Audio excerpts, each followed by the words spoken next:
Hello guys, आप सबका फिर से स्वागत है एक बार मेरे चैनल में। मैं हूं एस्ट्रो तिरु और आज हम बात करेंगे जेमिनाई साइन के बारे में। जैसा कि मैंने वृष राशि के बारे में डिस्कस किया था मेरे लास्ट वीडियो पे। अगर आपने नहीं देखा है तो आप इस लिंक पे क्लिक करके उसको ज़रूर देखें एंड कमेंट्स करके बताएं कि आपको कैसा लगा। ठीक है। और मैं आपको यही सजेस्ट करूंगा कि आप पहले वृष राशि का वीडियो देखिए, उसके बाद जेमिनाई साइन में मूव करिए, आपको बहुत ही अच्छा लगेगा। आपको पूरी क्रोनोलॉजिकल ऑर्डर समझ में आएगा जो मैं आपको बताना चाह रहा हूँ। ठीक है। और डोर्स की थ्योरी तो मैंने आपको बता ही दी थी कि डोर्स क्या होते हैं, कैसे उनका यूज़ होता है हमारे दुनिया में आने में और यहाँ से जाने में, और क्या क्या हम अचीव कर सकते हैं। ठीक है। उन क्वालिटीज को समझ सकते हैं डोर्स की थ्योरी से। उसका ही मैं लिंक यहाँ पे डाल देता हूँ, तो आप ज़रूर देखना। अब जैसा कि आप स्क्रीन पे मेरे देख पा रहे हैं, ये है हमारा जेमिनाई साइन। ठीक है। क्या है जेमिनाई साइन? आप अगर इसका सिंबल देखें ना जेमिनाई साइन का, ये देखिए दो लड़कियां बनी हुई हैं। दो लड़के भी हो सकते हैं, पर इसमें दिखाता है कंपेनियनशिप का साइन। ठीक है। जब आपको किसी की ज़रूरत पड़ती है, किसी से बात करने के लिए, किसी को अपने विचार व्यक्त करने के लिए। ठीक है। जब आप बाहर निकलते हैं अपने घर से, जब आप कम्युनिकेट करते हैं किसी ऐसे इंसान से, किसी ऐसी भीड़ से जो आपकी लीनियज से हटके है। ठीक है। जो आपके परिवार के लोग नहीं हैं। करेक्ट। और वो इसको कहते हैं कि ये छोटे भाई बहनों का भी स्थान है, पर उस पर हम बाद में चर्चा करेंगे कभी। तो जेमिनाई, जेमिनाई में आप देखिए, मिथुन राशि कहते हैं इसको हिंदी में, इंग्लिश में कहते हैं जेमिनाई। इसका ओनर है मरकरी, और मरकरी इस साइन में मूल त्रिकोण का भी हो जाता है। ठीक है। जैसे मैंने आपको मेष राशि बताया था ना, मूल त्रिकोण का मतलब होता है एक कंफर्टेबल साइन है। ठीक है। इस प्लैनेट के लिए यहाँ पे सबसे ज्यादा पावरफुल रहता है ये। ठीक है। मरकरी मिथुन राशि में अगर है तो। और इसका एलिमेंट है वायु, हमारा एयर। ठीक है। कभी आपने देखा है, कभी कोई खबर फैलती है, आग की तरफ फैलती है। करेक्ट। आग को भी पनपने के लिए वायु चाहिए होती है। ठीक है। और किसी र्यूमर को पनपने के लिए भी क्या चाहिए होता है आपका? वायु चाहिए होती है। और जब हम कम्युनिकेट करते हैं, कोई गॉसिप होती है, कोई बातचीत होती है, वो जेमिनाई होती है। ठीक है। इसलिए वो बातचीत फैल जाती है। तो एलिमेंट एयर हुआ इसका। अब इसका टाइप देखते हैं। टाइप है इसका ड्यूल साइन। ठीक है। एक हमारा होता है मूवेबल साइन, जो मेष राशि की, जो हिलती रहती है ना, इनको थोड़ा मूवमेंट पसंद है लाइफ में। एक होता है हमारा वृष राशि, जो फिक्स्ड रहता है। ठीक है। स्टैग्नेंसी रहती है थोड़ी लाइफ में। बहुत जल्दी कुछ ज़्यादा चेंज नहीं होता और बहुत जल्दी ज़्यादा कुछ खराब भी नहीं होता। अब यहाँ पे है जेमिनाई। ये बैलेंस्ड है। ठीक है। साथ साथ अच्छा भी चल रहा है, साथ साथ कुछ बुरा भी चल रहा है। इन लोगों को, माफ कीजिएगा, इन लोगों को किसी ना किसी चीज़ की ज़रूरत होती है जो उनको कंप्लीट करती है। ठीक है। अगर रिलेशनशिप्स की बात करें तो इनको कोई चाहिए अपने साथ बात करने के लिए। ठीक है। साझेदारी चाहिए इनको हर चीज़ में। ये जेमिनाई का एक मूल सूत्र है। कभी भी जेमिनाई अकेले नहीं बैठ सकते। अगर आपको जेमिनाई या मिथुन राशि वाले को या मिथुन असेंडेंट वाले को, ऐसे एक ही बात है, इनको सजा देनी है, तो आप इन्हें अकेला कर दीजिए। करके देखिए, ये रह नहीं पाएंगे। ये कहीं ना कहीं से किसी से बात कर लेंगे। अगर आप विदेश में भी जेमिनाई को छोड़ देंगे, कहीं ना कहीं से अपनी कम्युनिकेशन यूज करके, verbal communication, visual communication, non verbal communication करके कुछ ना कुछ कम्युनिकेशन निकाल ही लेंगे। ठीक है। बहुत अच्छे लिंक्स निकालते हैं। ठीक है। बातों में बातें बनाते हैं, तो बहुत अच्छा जुड़ जाते हैं काफी लोगों से। अब प्लैनेट्स को देखते हैं। प्लैनेट्स के बिना देखिए चीज कंप्लीट नहीं हो सकती। प्लैनेट्स किसी भी राशि के फ्लेवर को ना बहुत स्ट्रांग कर देते हैं, फर्म कर देते हैं, और उसमें आपको रिजल्ट्स देखने को मिलते हैं। ठीक है। तो राहु हमारे यहाँ पे आ जाता है सबसे पहले। एग्जॉल्टेड है साइन में, उच्च का राहु है। क्यों? क्योंकि राहु को बातें बनाना है, कम्युनिकेशन करना है, अपॉर्चुनिटीज ढूंढनी, क्योंकि राहु को एक्वायर करनी चीज़ है। ठीक है। जब तक राहु एक्वायर नहीं करेगा उसको शांति नहीं मिलेगी। ठीक है।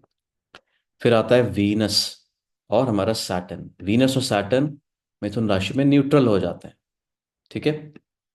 क्योंकि इसके दोस्त भी हैं। ठीक है। और मिथुन राशि के लिए वीनस न्यूट्रल इसलिए हुआ क्योंकि अगर हम मिथुन लग्न की जब बात करेंगे, मैं आपको बताऊंगा आगे वीडियो में, तो ये 12वें घर का स्वामी बनता है। ठीक है। इसलिए वीनस को मैंने न्यूट्रल ही रखा है मिथुन साइन में, इतना फ्रेंडली नहीं रहेगा। और सैटर्न को भी मैंने सिमिलरली न्यूट्रल ही रखा है, क्योंकि मिथुन लगन के अंदर ये अष्टम भाव का स्वामी बन जाता है। एट्थ हाउस को थोड़ी उसकी क्वालिटीज एक्वायर कर लेता है, तो इसलिए न्यूट्रल रहता है, ना ज़्यादा बुरा करेगा ना ज़्यादा अच्छा करेगा। अब आते हैं सन। सन मरकरी का फ्रेंड होता है, ठीक है। सूर्य वो हमारा राजा, ठीक है। जो हमारी ग्रहों की मंडली होती है, या 9 ग्रहों की, उसमें सूर्य आपका किंग होता है। और जो मरकरी होता है वो प्रिंस होता है, ठीक है। तो इनमें इसी कारण मित्रता रहती है, ये एक दूसरे के दुश्मन नहीं है। इसलिए जब बुध सूर्य की राशि में होता है और सूर्य बुध की राशि में होता है तो खराब फल कभी नहीं करेंगे, ठीक है। अगला आता है चंद्रमा। चंद्रमा जेमिनाई साइन में फ्रेंडली रहेगा, क्योंकि चंद्रमा को अपना बेटा बहुत प्यारा है, ठीक है। जो कि अलग बात है, मरकरी जो बुध ग्रह है, जिसे मरकरी बोलते हैं, वो चंद्रमा को पसंद नहीं करता, उससे उसकी शत्रुता है। लेकिन चंद्रमा जो है वो पसंद करता है अपने बेटे के साइंस को। तो ये तो बात हो गई इसके डायनामिक्स की, कि जेमिनाई साइन के बारे में, कि किस साइन में ये स्ट्रांग रहता है।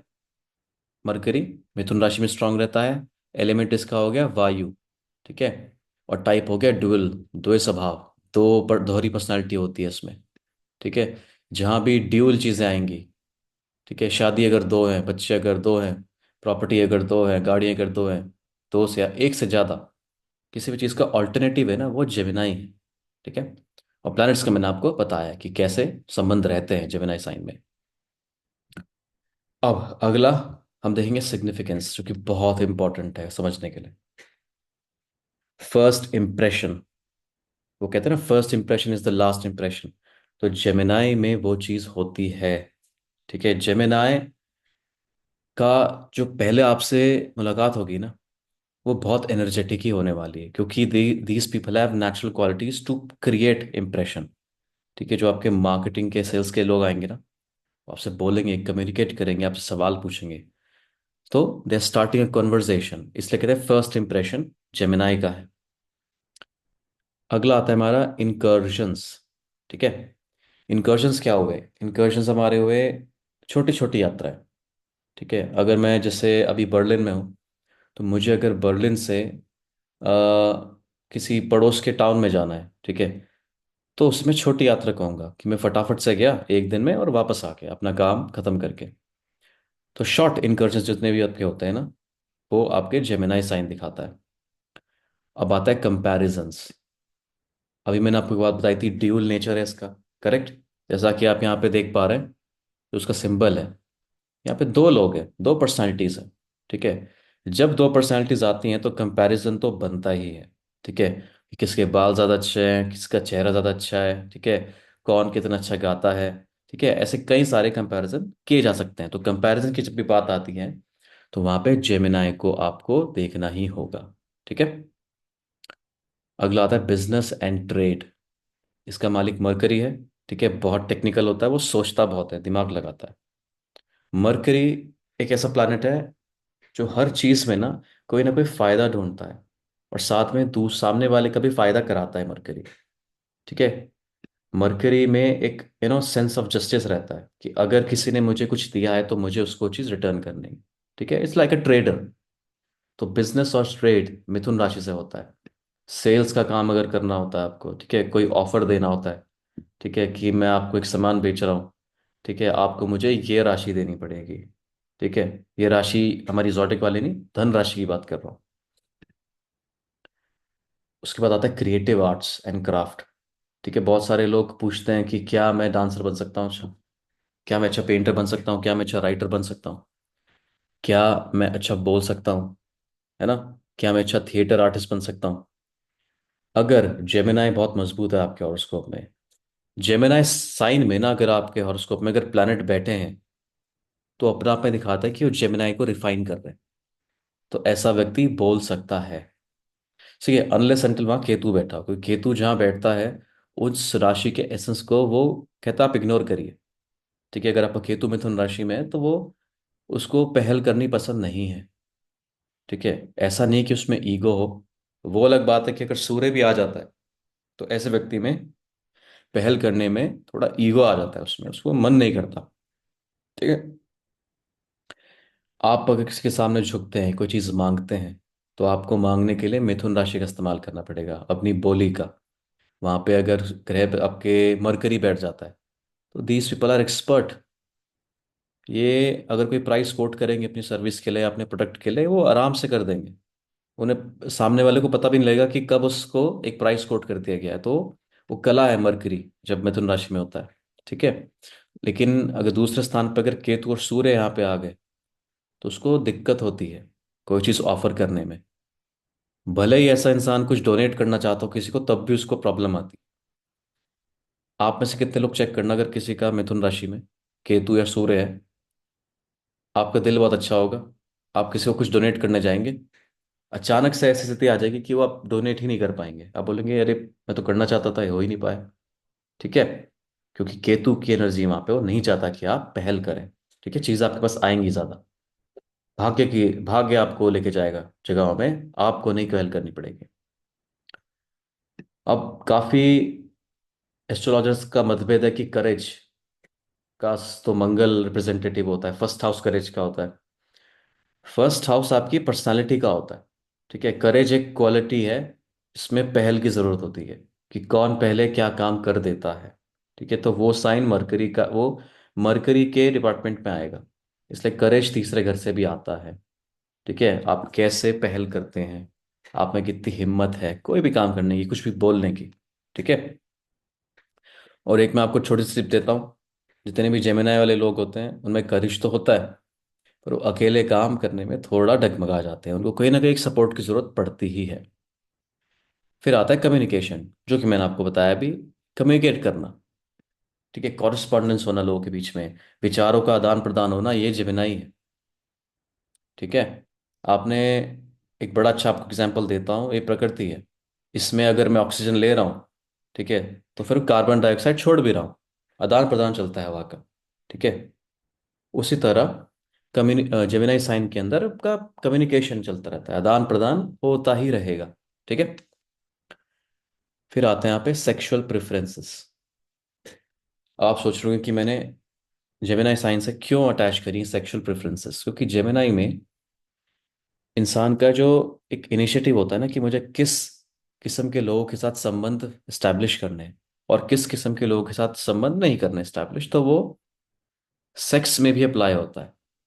ठीक है। जैसे हमारी जो थर्ड जेंडर हो गया, ठीक है, उसमें होमोसेक्सुअल हैं, आपके बाइसेक्सुअल हैं। ठीक है। जो भी उनके सारे वर्ड्स हैं और कैटेगरीज हैं, उसको उसके अंदर भी जेमिनाई का बहुत बड़ा हाथ है। क्योंकि सेक्सुअल प्रेफरेंसेस कैसी है इंसान की, वो जेमिनाई से देखना ज़रूरी है। ठीक है। ब्रीथिंग, आप कैसे सांस लेते हैं, कैसे सांस छोड़ते हैं, वो भी जेमिनाई के अंदर आता है। ठीक है, क्योंकि इसका तत्व हो गया वायु। ठीक है, तो आपकी ब्रीदिंग पैटर्न्स जेमिनाई, जिन व्यक्तियों का जेमिनाई साइन में पाप ग्रह ज़्यादा बैठेंगे उनको ब्रीदिंग प्रॉब्लम होगी हमेशा। आपका सूर्य जेमिनाई में है, केतु जेमिनाई में है, मार्स जेमिनाई में है, यहाँ तक कि शनि भी जेमिनाई में है, तो आपको ब्रीथिंग डिसऑर्डर्स हो सकते हैं। ठीक है, या ब्रीथिंग में इश्यूज आएंगे आपको। Last but not the least, neck हमारा और शोल्डर्स। ठीक है, ये जेमिनाई को रिप्रेजेंट करते हैं। वो कहते हैं ना कि मैं किसी इंसान को कंधा चाहिए रोने के लिए, है ना, हमें कुछ बोलना है किसी को अपने भाव व्यक्त करने के लिए, तो वो जेमिनाई साइन में आते हैं, हमारा नेक। ठीक है, यहीं पे हमारी वोकल कॉर्ड्स होती हैं, यहीं से आवाज जनरेट होती है। करेक्ट, यहाँ से आवाज जनरेट हुई मिथुन राशि, और हमारी जबान से कुछ शब्द निकले वृष राशि। देख रहे हैं कैसे कनेक्शन है। जेमिनाई का जब नुकसान हो जाता है, जितना आप यहाँ से प्रोड्यूस करेंगे उतनी यहाँ से खपत होगी। ठीक है। वृष राशि 12वें घर में पड़ती है जेमिनाई से, मैं आपको बताऊंगा अभी थोड़ी देर में। एक हमारा शोल्डर हो गया, शोल्डर भी जेमिनाई के ऊपर डिपेंड करते हैं। मैं आपके बिना जी नहीं सकता, मैं आपके बिना वहाँ जा नहीं सकता, अगर आप नहीं चाहेंगे तो मैं ये नहीं करूंगा, ये जब लाइनें आती है ना आपके रिश्तों में, वहाँ जेमिनाई बोल रहा है। आपके बिना तो मेरा जीवन ही खराब है, आपके बिना तो मैं रह नहीं सकता। किसी का शुक्र जेमिनी साइन में होगा तो ये बातें बहुत बोलेगा। अगर आपके पार्टनर्स का या खुद आपका शुक्र जेमिनी साइन में है, तो आप देखिएगा पक्का होगा ये चीज़। ठीक है। तो ये कुछ खास सिग्निफिकेंस थे जेमिनी साइन के बारे में। मैंने आपको बोला था आपको ग्रहों की जरूरत ही नहीं पड़ेगी। मैं आपको ऐसी प्रिडिक्शन करना सिखाऊंगा कि आप केवल एक चार्ट पे, आपके सामने एक चार्ट आ जाएगा जैसा, जो कुछ ऐसा लगता होगा। आपको समझ में आने लगेगी ज्योतिष कि यार ये सच में काम करती है। ठीक है, ये बहुत प्रैक्टिकल साइंस है। जेमिनाई लगन, ठीक है, या मिथुन लगन कह सकते हैं। अगर आपके चार्ट में नंबर 3 लिखा है यहाँ पे, फर्स्ट पे से यहाँ लिखा है ना, तो आप जेमिनाई लगन के हैं। ठीक है, मिथुन लगन के हैं आप। और अगर आपके चार्ट में नंबर 3 के पास ही मून लिखा हुआ है, ये नंबर 3 आपका कहीं भी हो सकता है। ठीक है, ये हाउस नंबर 1 में हो सकता है, आपके 2 में हो सकता है, 3, 4, 5, 6, कहीं पर भी। पर अगर वहाँ मून लिखा है तो आपकी मिथुन राशि है। ठीक है, आपका व्यक्तित्व मिथुन टाइप का है ना। मिथुन मतलब जो मिथुन चक्रवर्ती नहीं कह रहा हूं मैं, मिथुन के जो गुण आपके अंदर वो आएंगे। ठीक है। वैसे मिथुन चक्रवर्ती में भी मुझे कुछ जेमिनाई का इफेक्ट लगता है, क्योंकि वो बहुत अच्छा डांस करते हैं। ठीक है, डांस के लिए फेमस हुए थे। तो मिथुन राशि में आपकी क्रिएटिव आर्ट्स भी आती हैं। तो गाइस ये था मेरा एक्सप्लेनेशन जेमिनाई साइन के बारे में। आई होप आपको पसंद आए। आप मेरा चैनल सब्सक्राइब करिए, लाइक करिए, शेयर करिए और कमेंट तो बिल्कुल भी करिए। इससे मुझे मदद मिलेगी कि आपको किस तरह का कंटेंट पसंद है। और मैं बहुत जल्द लौटूंगा कर्क राशि के साथ। ठीक है, स्वस्थ रहिए, मस्त रहिए। ठीक है, I see you soon. Bye bye.